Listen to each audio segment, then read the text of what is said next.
你吃饭了吗ไม่กินข้าวยังฮะ你那边สูอันนั้นก็เป็นไม่นะคะเนาะชื่อในเป็นกินฟันในเป็นข้าวละในเป็นเยอะมาในเป็นห้า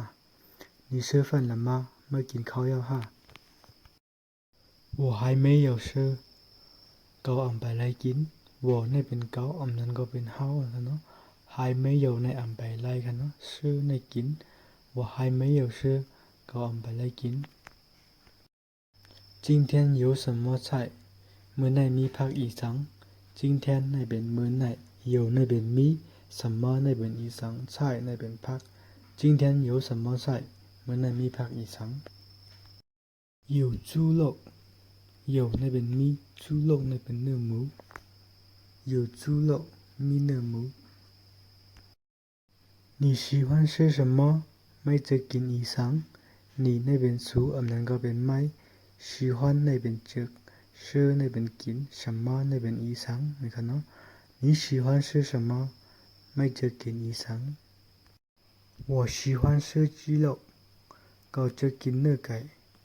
我ในเป็นเกาอันนั้นก็เป็นไม่นะครับเนาะ喜欢ในเป็นจึก吃ในเป็นกิน鸡肉ในเป็นเนื้อไก่我喜欢吃鸡肉ก็จะกินเนื้อไก่你不吃猪肉吗มาอ่ำกินเนื้อหมูฮะหนีในเป็นสูอันนั้นก็เป็นไม่นะครับน้องปูในเป็นอ่ำชื่อในเป็นกินจูโลกในเป็นเนื้อหมูมาในเป็นห้าหนีปูชื่อจูโลกมาอ่ำกินเนื้อหมูฮะ我不吃猪肉เกาอ่ำกินเนื้อหมู我ในเป็นเกาปูในเป็นอ่ำชื่อในเป็นกินจูโลกในเป็นเนื้อหมู我不吃猪肉เกาอ่ำกินเนื้อหมู那你想吃什么ไม่ซ้ำใครกินอีสังหน้านี้ในเป็นไม่ซ้ำ想ในเป็นใครชื่อในเป็นกิน什么ในเป็นอีสังหน้านี้想吃什么ไม่ซ้ำใครกินอีสัง什么也可以อีสังก็ไล่什么ในเป็นอีสัง也ในเป็นก็可以ในเป็นไล่什么也可以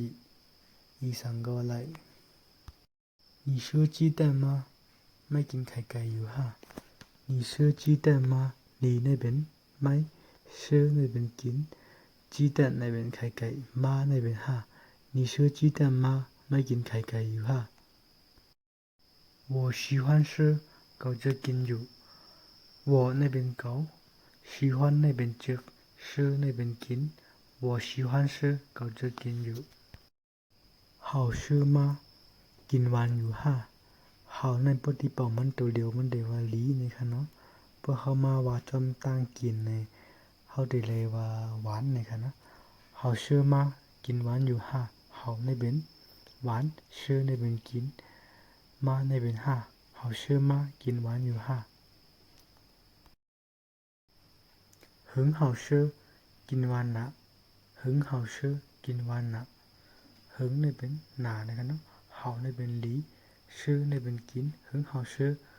กินหวานนะ